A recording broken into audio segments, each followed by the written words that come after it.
आपको अपना, हमारे जमाने में मॉड्यूल सिस्टम होता था, आपने वो 4 पेपर देने, अगर आपने 3 देने चले गए और चौथा नहीं दिया तो आपको 3 वापस से देने पड़ेंगे। लैब सिस्टम होता था और वो 4 पेपर्स आपको देने होते थे। हमारे पास पेपर कॉम्बिनेशन का कोई ऑप्शन नहीं होता था, और ये भी ऑप्शन नहीं होता था कि 4 में से मैं 3 दूं या 2 दूं, मुझे चारों देने। और एक और सबसे बड़ा मसला ये होता था कि 4 पेपर में से जब तक 3 नहीं निकल जाएंगे आपकी मॉड्यूल एफ की अटेम्प्ट नहीं बनेगी। मैंने आखिरी के 2 महीने में पढ़ना स्टार्ट किया था। मॉड्यूल ए का जब मेरा पेपर था, 4 पेपर से 60 दिन की छुट्टियां थी, मैंने आखिरी के 2 महीने में जहां मैंने आखिरी के 2 महीने में पढ़ना स्टार्ट किया, तो एटलीस्ट मेरे पास हर सब्जेक्ट को पढ़ने के लिए कितने दिन है। अब आप एज्यूम करें कि मैं 15 दिन में बैठ के बीएम खत्म कर रहा हूँ, 15 दिन में बैठ के आईटी खत्म कर रहा हूँ, 15 दिन में बैठ के मैं एफएफआर पढ़ रहा हूँ, और 15 दिन में बैठ के मैं लॉ पढ़ रहा हूँ। और आप सोचे क्या रिजल्ट आया होगा, मैं फेल हुआ था, मतलब मेरा लैप्स आया था मॉड्यूल में। ये चीज आपने बिल्कुल ख्याल रखनी है। आपका सबसे बड़ा मसला पता है क्या है यार, 1 साल है पेपर में। आपका जो सबसे बड़ा मसला होगा वो क्या होगा कि यार 1 साल है। और मैं आपको एक बात हूँ, जब आप रिदम में होते हो ना, आप पढ़ाई अच्छी कर लेते हो। जहां आप रिदम से निकलोगे ना, आपको रिदम में आने के लिए, बिकॉज अब आपका फर्म भी होगी, आपके क्लाइंट्स भी होंगे, फर्म में नए दोस्त भी बन रहे होंगे, डिफरेंट चीजें होंगी। मेरी आपसे प्यारे बच्चों बस एक सजेशन है, इस टाइम पीरियड पे आपने 2-2 सब्जेक्ट की क्लासेस नहीं लेनी है। ऐसा नहीं है कि मैं 6 महीने जाया करती हूँ और अगले 6 महीने में बैठ के मैं 3 सब्जेक्ट क्लासेस ले रहा हूँ। 3 सब्जेक्ट की आप क्लासेस ले रहे होंगे, नवंबर के 2nd वीक तक कोर्स चल रहा होगा, तो फिर 2 हफ्ते में आप बैठ के 3 सब्जेक्ट को रिवाइज कैसे करेंगे। और वही जो सर मुर्तजा ने कहा कि जी अगर जो IFRS 9 आपने यहाँ पढ़ा है वो एक कंप्लीटली डिफरेंट दुनिया है IFRS 9 की बात है। जो जो ऑडिट आप यहाँ पढ़ रहे हैं तो सीफेप में तो कंप्लीटली डिफरेंट दुनिया है, सही है। एक मतलब वहां तो ओपन बुक पॉलिसी है, और वहां आपको पता है कि सेक्शन से सवाल आया है, इस कोड ऑफ एथिक्स के सेक्शन सवाल आया है, लेकिन आपका पहले काम नहीं करेगा बिकॉज वो इतना इतना सिनेरियो बेस्ड और जजमेंटल बेस्ड पेपर बना रहा है। तो मेरी आपसे सजेशन ये है, आपकी जो जून 22 वाली अटेम्प्ट में आपने जितने पेपर लेने, मेरी एक सजेशन है, एटलीस्ट आप 2 सब्जेक्ट्स की क्लासेस लें। आप 2 सब्जेक्ट की क्लासेस लें। और मेरी एक और सजेशन है आपको, एक और सजेशन है, कोई एक सब्जेक्ट आप दिसंबर 22 के लिए उठा लें। कोई भी सब्जेक्ट आप दिसंबर 22 के लिए अपने आप को आप क्या इनरोल कर लेना। मतलब लेक्चर ना देखिएगा, लेक्चर कब देख लीजिएगा, जुलाई में देख लीजिएगा, अगस्त में देख लीजिएगा, बट एटलीस्ट मेरी आपसे सजेशन क्या होगी, क्यों देखिए, मैं अगर एक चीज आपको समझाने, अभी आप जब फॉर्म में जाएंगे ना, आप लोग फॉर्म में सारे, अभी कौन कौन फॉर्म में, तो आप लोग फॉर्म में, आप अभी अभी इंडक्ट हुई, आप भी अभी इंडक्ट हुए। अगर आप अभी इंडक्ट हुए तो अभी आपने देखा कुछ भी काम नहीं है। अभी अगर आपने फॉर्म में देखेंगे और दिसंबर तक कुछ भी काम नहीं होगा। दिसंबर, अच्छा, आपके जो बॉसेस होंगे वो एग्जाम लिस्ट कह रहा हूँ, सॉरी, वो लीव्स पे गए होंगे, सही है। जो पार्टनर होगा वो लीव्स पे जा, तो ये जो आपके पास 1.5 महीना है, ये एक ऐसी चीज है आपके पास जो कि आपके पास एक फुल फ्लैश टाइम पीरियड है कि आप एक सब्जेक्ट की एक अच्छी क्लासेस ना भी ले सके, आप उस सब्जेक्ट की एक अच्छी तैयारी कर सकते हैं, बहुत अच्छी तैयारी कर सकते हैं। और मेरी एक सजेशन है, बैच स्टार्ट होता है नहीं होता, क्लासेस स्टार्ट होती है नहीं होती, मुझे एक बात बताया, अगर आप लोगों ने ऑडिट पढ़ा हुआ है तो ये एक काम तो आपने इस 1 साल में करना है, और 1 साल में क्या करना है, आपने आइजा रीड करना है। एक सिंपल सी बात बता रहा हूँ, 1 साल में आपने आइजा तो रीड करना है, ओपन बुक पॉलिसी है ना, एफएफआर भी ओपन बुक। तो अगर आपने मटेरियलिटी पढ़ लिया है कैफ में, तो एक काम मैं क्यों नहीं कर सकता, क्या नहीं कर सकता, तो मटेरियलिटी को ऐसे से एक बार रीड कर लूं और हाईलाइट कर लूं। अगर फॉर एग्जांपल मैं कंफर्मेशन पढ़ चुका हूं, कैफ में पढ़ चुका हूं, तो मैं क्यों बैठ के उसको सीफैप के आइजा लूं अपडेटेड, और मैं उसको, सबसे बड़ा मसला आप अभी उसने एक चीज ये काम तो आप लोग कर सकते हैं यार बैठ के, बस। अब जो मटेरियलिटी कैफ में पूछ लिया, सीफैप में कोई कोई इतने ज्यादा सवाल थोड़ी है मटेरियलिटी के, सही है। तो आप मटेरियल का सर रीड कर लें, आइजा 200 पढ़ा हुआ है ना यार, 210 पढ़ा हुआ है ना हमने, 240 पढ़ा हुआ है हमने। आप एक बार स्टैंडर्ड को, अच्छा इससे होगा क्या, उससे होगा, कैफ और सीफैप में तो एक फर्क है। जब कैफ और सीफैप में एक फर्क है, तो जब आप पढ़ के आए होंगे एक चीज, और जब क्लास में डिस्कशन हो रही होगी तो आप कहेंगे सर ये वाला सेक्शन समझा दो, सर ये वाला पैराग्राफ समझा दो, सर इस पैराग्राफ का क्या मतलब है। मैं आपसे ये नहीं कह रहा कि आप बैठ के खुद अपनी तैयारी करें, बट एटलीस्ट जो चीज अभी रिसेंटली पढ़कर आए, जो कैफ क्वालिफाइड है उसमें एक चीज कॉमन होगी, उसका एटलीस्ट ऑडिट तो पास हुआ होगा, सही है ना। तो जब मेजॉरिटी बच्चा यही है कि जिसने ऑडिट पास करके कैफ क्वालिफाई किया यार, तो अभी बैठ के 1 हफ्ते बाद बैच स्टार्ट होता है, कि 1 हफ्ते बैठ के आप ये वाला काम तो करें यार। आपके समझ आ रही है बात।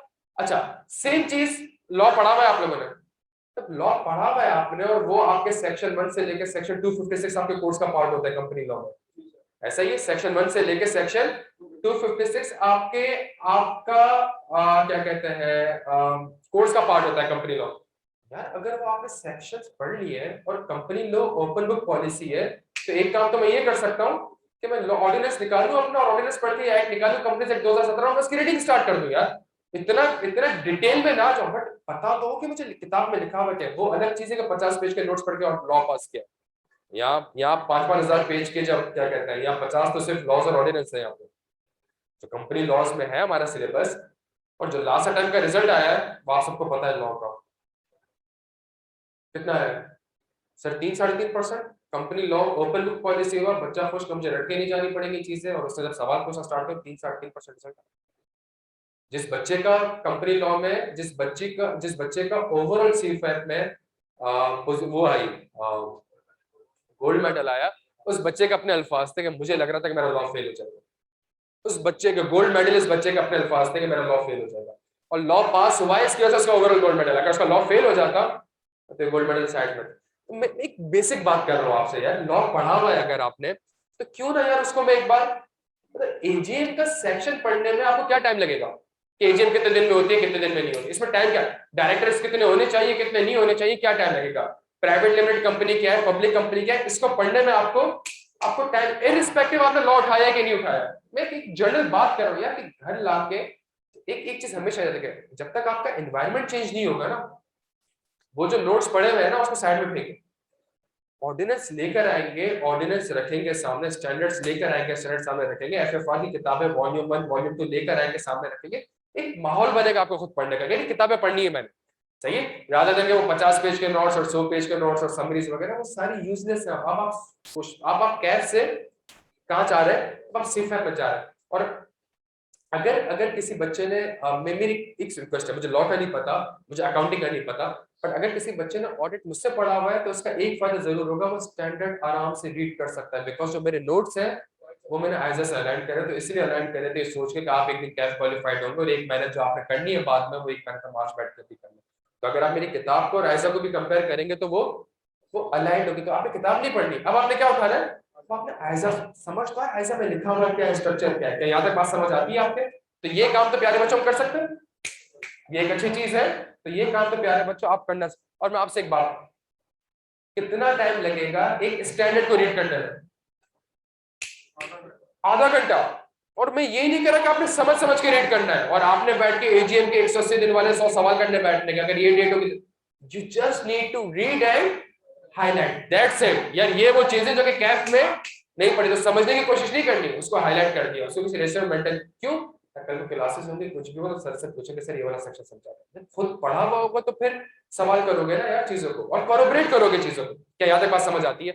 सेम चीज मेरे ख्याल से आपकी अप्लाई हो सकती है आईएफआरएस में, कि अगर आपने आईएफआरएस 9 पढ़ा हुआ है, आईएफआरएस 16 पढ़ा हुआ है, आईएफआरएस 15 पढ़ा हुआ है, इतने स्टैंडर्ड्स, आपने आईएस 2 पढ़ा हुआ है, आप एक्सपेक्ट ना करें कि सर मुर्तजा बैठ के आपको आईएस 2 पढ़ा रहे हैं सीफैप में, ऐसा ही है ना भाई, वो चले लेक्चर दे दिया, पर जब आईएस 2 पढ़ा हुआ है आपने, तो यार उसको साइड से रीड क्यों नहीं कर रहे भाई। आईएस 16 जब पढ़ा हुआ है तो उसको साइड से रीड क्यों नहीं कर रहे, आईएस 8 पढ़ा हुआ है, आईएस 10 पढ़ा हुआ है, 37 पढ़ा हुआ है, इन स्टैंडर्ड्स को तो आप एक रीड करके आपको पता तो चले किताब में चीजें कैसे लिखी हुई है। यार जब तक आपको ये नहीं पता चलेगा कि किताब में चीजें कैसे लिखी हुई है, आपका सीफैप पास करना बड़ा मुश्किल हो जाएगा प्यारे बच्चों को। यहाँ तक पास, जब आप एक किताब देखेंगे ना, तो वो जिस बंदे ने किताब बनाई है वो मेरे नोट से या इनके नोट से आपके नोट से ज्यादा अच्छे हैं, कलेक्टिव एफर्ट्स है ना, उनकी एक बॉडी ने बनाई है यार।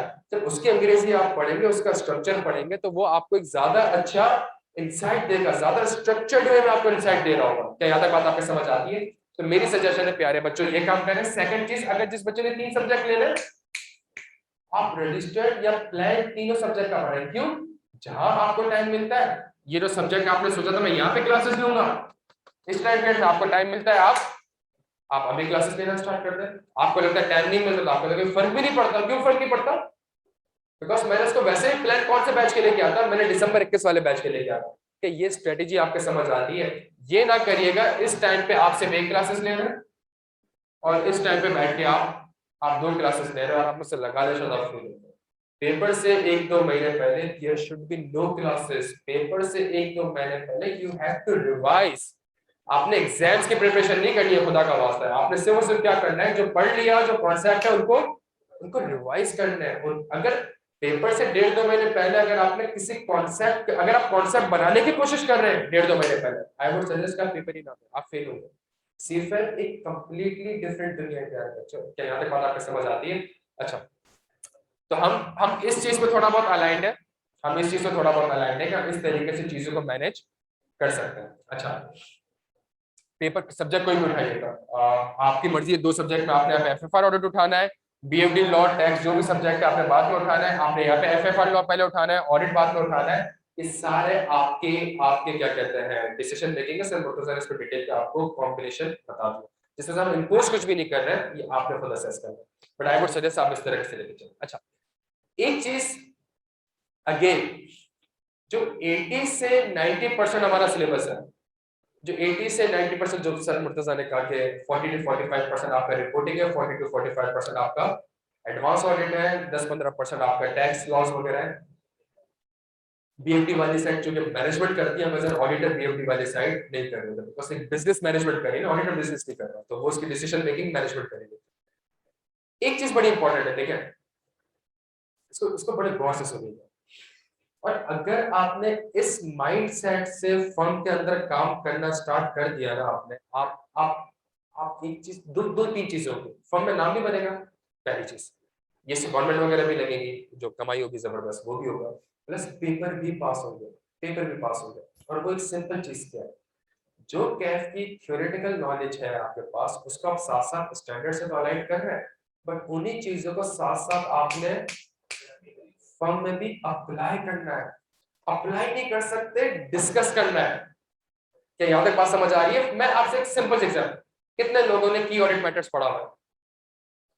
सभी ने पढ़ा होगा। क्या यार, अब आप फर्म में जा रहे हैं, कितना टाइम लगेगा 10 लिस्टेड कंपनीज के अकाउंट्स डाउनलोड करने में, उनके उनके सिर्फ ऑडिट मैटर रीड करने में और अपने पास नोट्स बनाने में? कितना टाइम लगेगा प्यारे बच्चों इसमें?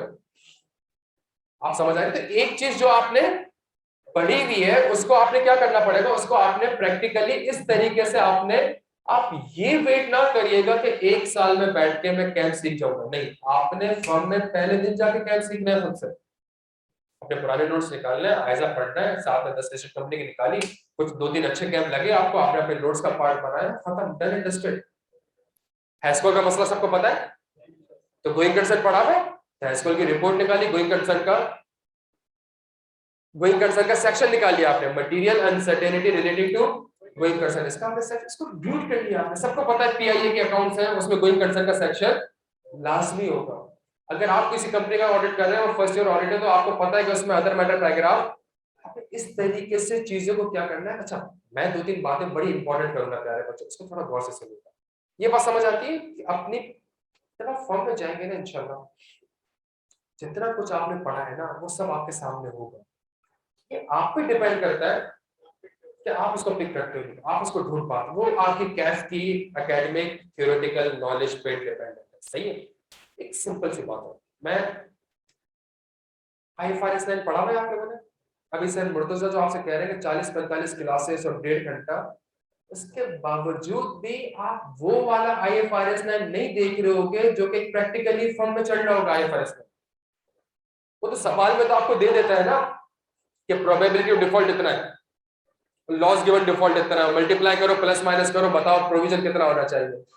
आपने बैठ के उन नंबर्स को ऑडिट करना है। आप एज्यूम करेंगे आप यूनिलीवर को ऑडिट कर रहे हैं, सर मुझे मेरा यूनिलीवर, आप सोचिए उनका ईसीएम मॉडल कैसा बना होगा, क्या एजम्पशंस ली होंगी उन्होंने, क्या डेटा लिया होगा, डिफरेंट प्रोडक्ट्स के डिफरेंट डिफरेंट एजम्पशंस होंगी। अब आप बैठ के उन चीजों का सब ऑडिट कर रहे होंगे, साइमल्टेनियसली आपका आईएफआरएस 9 स्ट्रांग हो रहा होगा और साइमल्टेनियसली उसके ऑडिटिंग प्रोसीजर्स या ऑडिटिंग रिस्क भी आपके। तो जो चीजें पढ़ी हुई है, खुदा का वास्ता है, प्रैक्टिकली अप्लाई करते हुए उनको लिंक, जहां आप लिंक कर रहे होंगे उससे होगा क्या, ये जो सर मुर्तजा कह रहे हैं कि दिन का 1.5-2 घंटा पढ़ना है, 2.5 घंटा पढ़ना है, आप यूं क्यों नहीं सोच रहे कि दिन के 9 घंटे तो आप पढ़ ही तो रहे हैं, आप जॉब थोड़ी कर रहे हैं, ये तो आपकी ट्रेनिंग है। जब ये आपकी है ही ट्रेनिंग, तो फिर आप ये माइंडसेट से क्यों चल रहे हैं कि मुझे दिन में 1.5-2 घंटे अपनी पढ़ाई के लिए? भाई आप दिन में 9 घंटे पढ़ाई तो कर रहे हैं, और क्या कर रहे हैं भाई? कितने लोग, आप मुझे बता दें पाकिस्तान में ऐसी कौन सी कंपनी होगी जो या तो उसने एसेट एक्वायर किया होगा, ऑफिस उसका अपना पर्सनल होगा, या फिर उसने रेंट। अब अगर एक बंदे ने एसेट रेंट पे लिया हुआ है यार, तो आपके लिए तो बेहतरीन मौका है कि एग्रीमेंट पढ़ के ये इवैल्यूएट करें कि राइट टू यूज एसेट है कि ऑपरेटिंग लीज है। मतलब ये आप इस माइंडसेट से लेके चले चीजों को यार, और फिर इस माइंडसेट से लेके जाए, कल को मैंने अगर मैनेजमेंट साइड पे जाना है, आपके सामने दो एग्रीमेंट होंगे, दोनों सेम ऑफिसेज होंगी, एक तरफ ऑपरेटिंग लीज क्लासिफाई हुआ होगा, दूसरी तरफ राइट टू। तो ये वाला आर्ट भी सीखना है आपने, बिकॉज कल को अगर आप ऑडिट फॉर्म में कंटिन्यू नहीं करते 3 साल बाद, तो फिर आपने कहाँ जाके बैठना है, आपने सीएफओ जाके बैठना है। आपने तो आपने किस तरीके से एग्रीमेंट में ये एक दो क्लॉज ऐड करने, ये एक दो क्लॉजेस ऐड नहीं करने जिससे मैं क्लासिफिकेशन और क्या कहते हैं अकाउंटिंग पूरी चेंज कर सकता। आपने तो इस तरीके से अगर पढ़ा हुआ है आपने, आप बैठ के कैलकुलेटर से प्रेजेंट वैल्यू ऑफ ये एमएलपी वगैरह निकालते होगे और लीज लायबिलिटी वगैरह निकालते होगे, और सवाल में आपको डिस्काउंट रेट दिया हुआ होता, तो यहाँ तो बेटर बैठ के डिस्काउंट रेट डिटरमाइन करना पड़ेगा आपको। यहाँ तो बैठ के पूरा एक IFRS 16 का मॉडल होगा, क्लाइंट ने एक मॉडल बनाया होगा, उसमें you just need to punch the data, जहां आपने डेटा पंच किया वो खुद ही आपको प्रेजेंट वैल्यू एमएलपी बता देगा, वो खुद ही आपको राइट टू यूज एसेट का मॉडल, वो सीखनी है चीजें बैठ के। आपको क्या लगता है आगे जाके बैठ के आपसे कोई कैलकुलेटर पकड़ाएगा? आगे दौर कैलकुलेटर का भी नहीं है, आगे जो दौर है वो तो कैलकुलेटर का भी नहीं है। तो प्यारे बच्चों, आप लोगों ने कोशिश ये करनी है कि जो पढ़ा हुआ है उसको उसको अप्लाई करना है। अप्लाई करते हुए ऐसे नहीं कि मुझे तो रेंट एक्सपेंस पकड़ा और मैंने बैठ के एग्रीमेंट पढ़ के देखना है, अपने आप से बातें करनी है कि ये राइट टू यूज एसेट है कि ऑपरेटिंग लीज है। ये पता करने के लिए स्टैंडर्ड पढ़ा हुआ होगा, तो स्टैंडर्ड पढ़ा हुआ आपसे नहीं पढ़ा हुआ, स्टैंडर्ड पढ़ा क्या कंडीशन लिखी है, कंडीशंस को जॉट डाउन करा, कंडीशन को जॉट डाउन करके फिर आपने डॉक्यूमेंट करा, और फिर जब आप बैठ के पार्टनर से या मैनेजर से बात कर रहे होगे ना कि सर मैं मेरे हिसाब से राइट टू यूज एसेट है बिकॉज ये कंडीशंस स्टैंडर्ड में लिखी हुई है और एग्रीमेंट में ये क्लॉजेस आ रहे हैं, इन क्लॉजेस को मैंने हाईलाइट किया है। जब आप ये बातें कर रहे होगे ना, तो लग रहा होगा कि हाँ यार ये बच्चा कोई काम कर रहा है, रादर देन के वो इनवॉइस पकड़ी और पंच कर दी और छाप दी बैठ के और रेंट एग्रीमेंट ले लिया और वहां से अमाउंट ले ली और डेट ले ली। आप ये काम बीकॉम वाला भी कर सकता है, इस काम के लिए नहीं रखा हुआ आपको। आपको किस काम के लिए रखा हुआ है? इन चीजों को इस तरीके से असेस करने के लिए। क्या ये बातें समझ आती है? अगर एक बंदे ने अपनी कोई प्रॉपर्टी आगे किसी रेंट पे दी हुई है, हाँ जी, एक प्रॉपर्टी एक एसेट मेरा है, एक फॉर एग्जांपल लैंड और बिल्डिंग मेरी है, मैंने आगे रेंट पे दी थी, हाँ जी, एक मेरे पास ओल्ड प्रॉपर्टी है, मैंने आगे उसको रेंट पे दी हुई है, इन्वेस्टमेंट प्रॉपर्टी। तो फिर आपने वहां पे जाकर अकाउंटिंग पॉलिसी से फिर आपको पता है फेयर वैल्यू है, तो फेयर वैल्यू है तो क्या मैनेजमेंट ने फेयर वैल्यूएशन करवाई है? फेयर वैल्यूएशन किस डेट पे होनी चाहिए? जिस डेट पे आपने क्लासिफाई किया हुआ है, तो आपको पता कैसे चलेगा क्लासिफाई? ये जब आप इस तरीके से बातें करोगे कि अपने आप से बातें, आपका ऑडिट भी अच्छा हो रहा होगा और आपका अकाउंटिंग में, तभी मैं कह रहा हूँ इस टाइम ड्यूरेशन में दो सब्जेक्ट बड़े इंपॉर्टेंट है प्यारे बच्चों, one is audit and second is I. दोनों अलाइंड है आपस में, इनमें गैप ना रखिएगा खुदा का वास्ता। अभी भी जो बच्चा रो रहा है, शायद लास्ट टाइम में आपको पता होगा कोड ऑफ एथिक्स रिवाइज हो चुका है। अब जो बच्चा जिसने पहले किसी जमाने में ऑडिट पढ़ा था, अब बैठ के एमएसए बन के लिए उसको कोड ऑफ एथिक्स रिवाइज वाली चीजें वापस से पढ़नी पड़ी। कोई बच्चा ऐसा जिसने बहुत पहले एफएफआर पास किया हुआ था, एडवांस ऑडिट पास नहीं है, एडवांस ऑडिट पास हो गया, एमएसए 1 अनलॉक हुआ, अब बैठ के आईएफआरएस 9 उसने नहीं पढ़ा हुआ था, आईएफआरएस 15 नहीं पढ़ा हुआ था, आईएफआरएस 16 नहीं पढ़ा हुआ था, बैठ के कुछ चीजें पढ़नी पड़ी। इस चीज को बड़ा आप स्मार्टली प्ले करिएगा प्यारे बच्चों, कि दोनों सब्जेक्ट्स भी आपस में इंटरलिंक्ड है, दोनों सब्जेक्ट्स भी आपस में इंटरलिंक्ड है, और ये दोनों चीजें आपको 9-9 घंटे दिख रही होंगी फर्म में। तो कोशिश करिएगा अपनी थियोरेटिकल नॉलेज को इससे, और सीफैप का सबसे ज्यादा फायदा क्या है पता है? सबसे ज्यादा मजा किस चीज का? मजा इस चीज का कि यार अब आप वो कैफ वाले बेवकूफ नहीं है कि आप कोई भी बेवकूफ बना सकते हैं भैया, आप मतलब कॉमन सेंस वाली बात है ना, वो वाली चीजें थोड़ी है कि आपने दुनिया नहीं देखी हुई और मैं आपको बेवकूफ बना दूंगी। अब ऐसा थोड़ी, तो आप खुद दुनिया देख के आए हो। आप इंश्योरेंस को ऑडिट कर रहे होगे, आप बैठ के म्यूचुअल फंड्स को ऑडिट कर रहे होगे, आप बैठ के किसी मॉल को ऑडिट कर रहे होगे, आप किसी एनजीओ को ऑडिट कर रहे हो। डिफरेंट लेवल का बच्चा आएगा और जब डिफरेंट लेवल का बच्चा सवाल करेगा ना, सर यहाँ पे अकाउंटिंग ऐसे हो रही है, यहाँ पे ये चीज हुई थी और इस तरीके से अकाउंटिंग हुई थी, यहाँ पे तो हमने ये ऑडिट प्रोसीजर करा था और यहाँ पे हमने ये ऑडिट रिपोर्ट दी थी। जब आप ये चीजें लेके आ रहे होगे ना क्लास में, फाइनल का मजा इस चीज को आपको पता है चीजें। यही कैंप जब बैठ के हम पढ़ रहे होंगे तो कंप्लीट डिफरेंट दुनिया में पढ़ रहे होंगे। क्यों कंप्लीट डिफरेंट दुनिया? बिकॉज अब आप दुनिया देख के आए हो।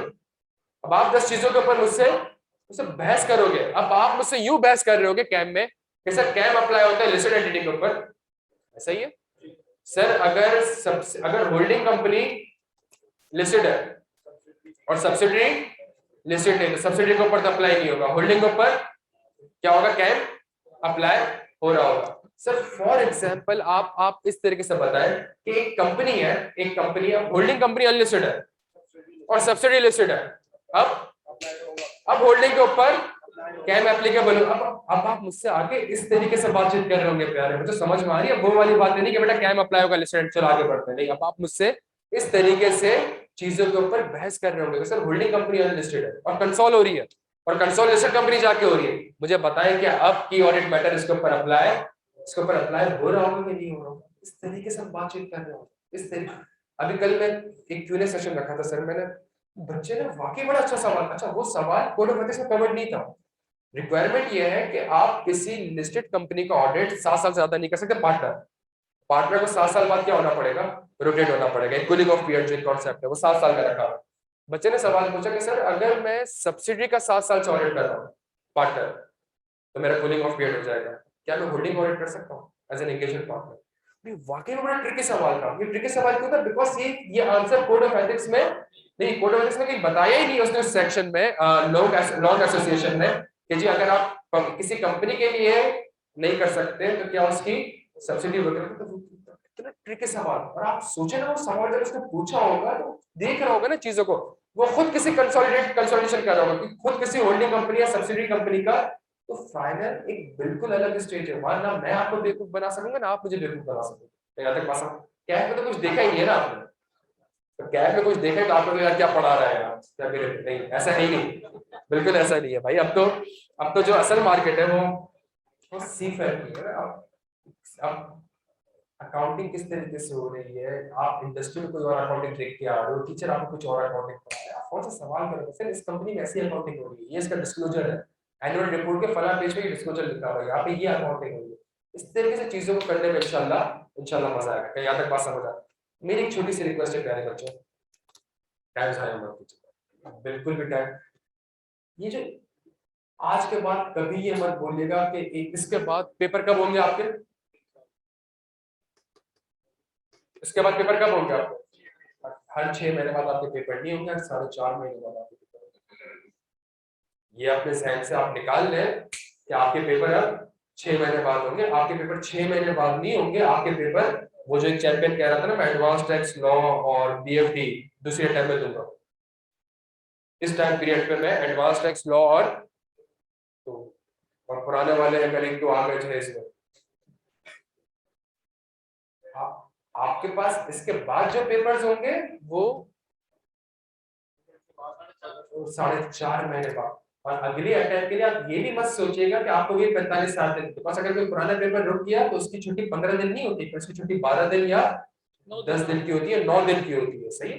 सेकंड चीज, जब आप इंशाल्लाह इस स्टेज पे आ रहे होंगे तो आप दूसरों की लीव्स अप्रूव कर रहे होंगे, आप सेमी सीनियर बन रहे होंगे ना, आप सेमी सीनियर पे उसके बाद जाके सीनियर, फिर आप मजीद आगे जाएंगे दिसंबर 23 में तो आप बैठ के दूसरों के एग्जाम लीव्स इंशाल्लाह अप्रूव करते हो। जब आप दूसरों की बैठ के एग्जाम लीव्स अप्रूव कर रहे होंगे तो ऐसा कैसे हो सकता है कि आप टाइम पे एग्जाम हो जा रहे हो? तो आपको पूरी फिर एक रिस्पॉन्सिबिलिटी के साथ आपने काम करना पड़ेगा। तो कभी भी ये ना बोलिएगा 6 महीने बाद पेपर है, ये सारे क्यों, मैं आपको हल्फन कह सकता हूँ, यहाँ पे आप कोई भी पेपर उठा लें ये रिजल्ट वाले दिन ही पता चलेगा कि आप पास है या फेल है। आप अपनी अंडरस्टैंडिंग या assumption नहीं ले सकते कि ये वाला पेपर मेरा पास है या ये वाला पेपर मेरा फेल। ये आपको कभी भी इस चीज की श्योरिटी सीफएफ में नहीं आ सकती। क्या यहाँ तक बात समझ आती है? तो खुदा ना खास्ता फेल हो गए, सर पास हो गए और बुरी बात है, तो अब 4.5 महीने बाद आपने पेपर दे रहे हैं, 4.5 महीने बाद तो आगे जाके जो आपके अटेम्प्ट्स होंगे उसकी पासिंग प्रोबेबिलिटी कम होती रहेगी और नंबर ऑफ पेपर्स भी आपके कम होते रहेंगे। 3 सब्जेक्ट आप आगे जाके नहीं उठा सकते।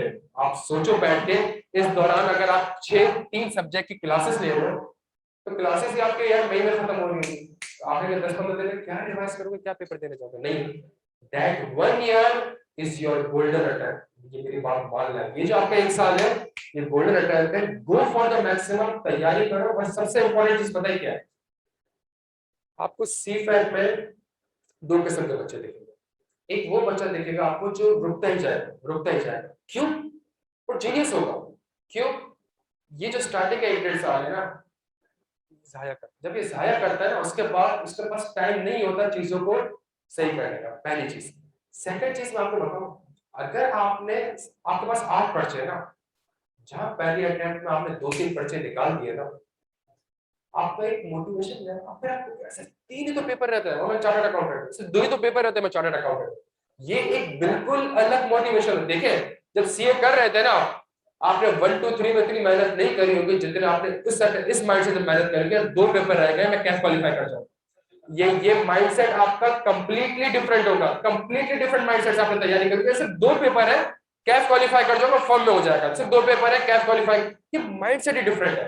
और जहां वो बच्चा जिसके जिसके 6 पेपर रह गए कैफ के, 7 पेपर रह गए कैफ के, आप सोचे वो उस लेवल पे कभी भी नहीं पढ़ सकेगा जिस लेवल पे आपने मान लिया आपके 2 पेपर है, उसके 7 पेपर, लेकिन मेहनत आप ज्यादा कर रहे हो, और जिसका 1 पेपर होगा वो और ज्यादा मेहनत किया। सिर्फ एक ही तो चीज है, ये किसी तरीके से बस कैफ, अगर पहले साल में आपने 2 से 3 पेपर निकाल दिया ना मेहनत करके, बिकॉज पहले साल आपको फॉर्म इतना नहीं छेड़ेगी प्यारे बच्चों, अगर छेड़ भी रही है तो वो आप समझेंगे वो तो आपकी लर्निंग है। ये माइंडसेट निकाल दे कि मैं 6 बजे के बाद पढ़ूंगा, जिस बच्चे ने ये माइंडसेट बनाया ना कि मैं काम खत्म करके पढ़ने बैठूंगा, वो बच्चा कभी पास। आपको शुरू के 9 घंटों, अगर आपकी टीम 11 बजे आती है, आप 9 बजे पहुंच जाए यार, आप 2 घंटे अपना पढ़ें खत्म। और जो 7 घंटे भी आप काम कर रहे हैं, वो 7 घंटे अपनी पढ़ाई कर रहे हैं, आप ट्रेनिंग में है, आप जॉब थोड़ी कर रहे हैं वहां पे, आप ट्रेनिंग कर रहे हैं। आप ट्रेनिंग कर रहे हैं तो उन्हीं चीजों को आप अप्लाई करना सीखे। क्या ये बात समझ आती है?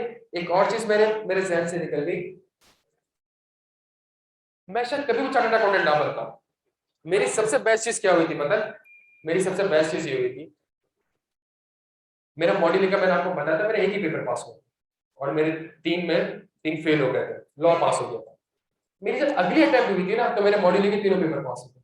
दैट वाज द मोटिवेशन कि मैंने कहा मैंने 3 पेपर निकाले, अब सिर्फ मॉड्यूल एफ रह गया, सिर्फ एक मॉड्यूल रह गया। अब फिर वही हुआ कि जब एक मॉड्यूल रह गया तो फिर 2 पेपर, एक पेपर करके आप चार्टर्ड अकाउंटेंट बन जाते हो। लेकिन अगर खुदा ना खास्ता 1 साल, 1.5 साल, 2 साल गुजार दिया आपने फॉर्म में, और कितने पेपर पास हुए आपके? आपका इक्का दुक्का पेपर पास हुआ, फिर आप भूल जाओ, आपका वही वाला हाल होगा जब आप फॉर्म में जाके देख रहे होगे कि एक मैनेजर भी होगा लेकिन क्वालिफाइड नहीं होगा, मैनेजर होगा फॉर्म का लेकिन क्वालिफाइड नहीं होगा, तो फिर आप वो वाला हाल होगा। ये 1 साल में आए, मुझे कैफ में मेहनत करके आए, कैफ में सब्जेक्ट्स पढ़कर आए। 1 साल मेहनत कर लो, 1 साल मेहनत करके जहां एटलीस्ट 2 से 3 पेपर निकाल लिए ना, MS7 MS2 को पेपर काउंट नहीं करना, बिकॉज जो कॉम्बिनेशन आप लोग सेलेक्ट कर रहे हो, आप समझे आपका MS7 MS2 एग्जाम हो जाएगा, टेक्निकली स्पीकिंग एग्जाम हो जाएगा। तो MS7 MS2 को ये काउंट ना करिए, और MS7 MS2 का रिजल्ट भी अच्छा है, 40% 50%, ऐसा ही है सर। तो MS7 MS2 तो एग्जाम है आपका, आप यूज करिए जो कॉम्बिनेशन को आप लेकर चल रहे हैं। आपने सिर्फ क्या करना है यार, एटलीस्ट इस 1 साल में, और इस 1 साल में अब 365 दिन रह गए ना प्यारे बच्चों, एक दिन भी जाया नहीं करना है। आपसे गुजारिश है, एक दिन भी जाया ना करें। मेरे आसरे पे ना आ रहे, किसी टीचर के आसरे पे ना आ रहे, चीजें आपको बता चुका हूं मैं। आज से ही वो चीजें स्टैंडर्ड तो ला के रखें अपने पास, स्टैंडर्ड ला के रखें। IFRS ने तो आप पढ़ेंगे ना उस किताब को, जब इतनी बड़ी बड़ी किताबें आपके रूम में होंगी तो भरम भी अलग होते हैं यार, लेकिन वो खाली हो अंदर से, फिर वो अच्छी चीज नहीं है। तो यहाँ तक बात समझ आती है? और कोशिश करिएगा। मैं कल ताहिर के साथ बैठा हुआ था, अब एक लड़की का मैसेज आया, मेरा पासवर्ड रीसेट कर। सर ये कल कल रात की बात बता रहा है, मेरा पासवर्ड रीसेट कर। तो हमारे पास तो चूंकि हम एडमिन है, तो हमारे पास, उन खातून ने पासवर्ड रखा क्या था, उसामा की शादी। अब मैं कैसे उसको बताऊं कि पासवर्ड ही है, कि उसामा की शादी है? सही है भाई, 1-1.5 साल इन सारे चक्रों से खुदा का वास्ता है आप लोग निकल जाइएगा। सही है, ये उसामा की शादी और फला की शादी, इन चक्रों से निकले आप, और आपने बैठ के क्या करना है, अपने अपने करियर में फोकस करना है, अपने करियर में फोकस करना है। जहां अपने करियर में फोकस करेंगे इंशाल्लाह। और मेरी एक और सजेशन है, 1-1.5 साल ये जो आप लोगों के शशके खत्म नहीं होते ना, फला की शादी में भी जाना, इसकी शादी में भी जाना, वो दूर सब खत्म करें यार, ये सब हमने खत्म की थी चीजें, ये तभी हम आज, और मजे की बात है हम आज भी नहीं जा पाते। सही है। तो ये 2-3 चीजें ऐसी हैं जिसका आपने ख्याल रखना है प्यारे बच्चों। कुछ चीजें मैंने आपको बता दी है, मैं फॉर्म में रह चुका हूँ अभी भी, तो कुछ चीजें ऐसी हैं जो कि आपने डेली बेसिस पे इसकी इंशाल्लाह। अच्छा, एक आखिरी चीज, जब आप फॉर्म में जाएंगे, आप में से कितने लोग फर्गसन में, कितने लोग KPMG में? आप KPMG में जाएंगे ना, KPMG की ठीक ठाक ऑडिट की गाइड्स है केपीएमजी की अपनी एक वेबसाइट है जिसमें आपके पास अगर आपको ईमेल एड्रेस मिल गया तो आप उस वेबसाइट का एक्सेस कर सकते हैं, केपीएमजी की रिसोर्सेज का एक्सेस कर सकते हैं। आपसे रिक्वेस्ट है उन रिसोर्सेज को देखना स्टार्ट करने का। मटेरियलिटी का स्टैंडर्ड किताब में आयजा में 6 पेज का, लेकिन आप केपीएमजी की गाइड देखेंगे ना मटेरियलिटी के ऊपर, वो 150 पेजेस की। दैट्स द लर्निंग जो आपने करनी है। समझ आ रही है? जब आप मटेरियल पढ़ चुके हैं तो आप 150 पेज की गाइड्स पढ़ें। जो रिस्क असेसमेंट वाली चीजें होती हैं ये स्टैंडर्ड से 6 से 8 पेज के आ जाती है, 315 अंडरस्टैंडिंग ले लो, ये कर लो। लेकिन जब आप केपीएमजी की गाइड्स जाके देखेंगे तो केपीएमजी के ऊपर 1,500 पेजेस की गाइड्स है, जो रिस्क असेसमेंट के ऊपर बात करता है, जो प्रोसीजर्स के ऊपर, जो इंटरनल कंट्रोल्स के ऊपर बात कर रहा हूं। तो जिस फर्म में भी हो उस फर्म की रिसोर्सेज को आपने यूटिलाइज करना है प्यारे बच्चों। यही तो लर्निंग है आपकी, ये तो ट्रेनिंग है। क्या यहाँ तक बात समझ आती है आपके? अच्छा जी, टाइम हो गया, बस थोड़ा सा काम है। आखिरी चीज जो जो एक एक सेशन सर मुर्तजा का था, सही, एक सेशन मेरा था। मैं आपसे ऑनेस्टली एक चीज कहता हूँ और मैं एक मजे की बात बताता हूँ। एक सेशन लास्ट टाइम हुआ था नवंबर 20 में हुआ था। तो मैं, सर मुर्तजा और सर मुजल्लिम राफ, हमने सीखर का कौन सा सेशन रखा था। तो हमने हमने एक चीज हमने यूं सोची, हमने कहा सर स्टार्ट आप करिएगा, फिर मैं आ जाऊंगा, और फिर हम सर मुजल्लिम राफ को है ना एंड में रखेंगे, सही है, ताकि वो बच्चा स्टार्टिंग में तो हमको देख ले। आप यकीन नहीं करेंगे, द मोमेंट जहां सर मुजल्लिम मुनाफ ने बोलना स्टार्ट किया और पढ़ाना स्टार्ट किया या चीजें बताना स्टार्ट करी, मैं और सर मुर्तजा एक दूसरे को देख रहे थे कि इनको पहले बोलना चाहिए था, ये हमसे ज्यादा अच्छा बोल रहे हैं, सही है। और सबसे शायद इनकी आपको लेटेस्ट अचीवमेंट का पता भी होगा, वेल एडवाइजर, जो ये एक, आपको कभी भी कोई चार्टर्ड अकाउंटेंट इस फील्ड में नहीं दिखेगा, कभी भी कोई चार्टर्ड अकाउंटेंट आपको इस फील्ड में नहीं दिखे। तो बिल्कुल ही अनप्रेसिडेंट डिसीजन एक है, एक स्टेप है, एक ऐसा इतना ब्रेव स्टेप है कि आपको चार्टर्ड अकाउंटेंट ज्यादातर आपको बिजनेस में भी नहीं दिखेंगे, या तो वो आपको ऑडिट फर्म में दिख रहे होंगे या आपको इंडस्ट्री में दिख रहे होंगे। लेकिन सर मुजल्लिम मुनाफ ने ब्रेव डिसीजन लिया इस चीज का, और ये जो बीएफडी में आप लोग पढ़ रहे होते हैं ना चीजें, जो बीएफडी में आप पढ़ रहे होते हैं, ये प्रैक्टिकली इन्हीं चीजों को यहाँ पे अप्लाई कर रहे होते हैं, एक एक कंपनी की चीजों को देख रहे होते हैं, किस तरीके से चीजें चलती हैं, किस तरीके से डिसीजन होता है। इसके ऊपर भी हम एक इंशाल्लाह सेशन रखने का सोच रहे हैं, इसके ऊपर भी हम आपके लिए सेशन रखेंगे। तो जब आप फर्म में जाएंगे ना तो फर्म में चीजें फिर काउंट हो रही होंगी, आपको मार्केट का पता नहीं है कि नहीं पता। हैस्कॉल में क्या हुआ, आप फर्म में बैठे हुए हैं और आपको हैस्कॉल का नहीं पता कि हैस्कॉल में क्या चल रहा है, तो फिर इसका मतलब है कि आपके आर्टिकल्स का फायदा है, सही है। तो सर आपसे गुजारिश है आप कुछ चीजें इन पे ऐड करो।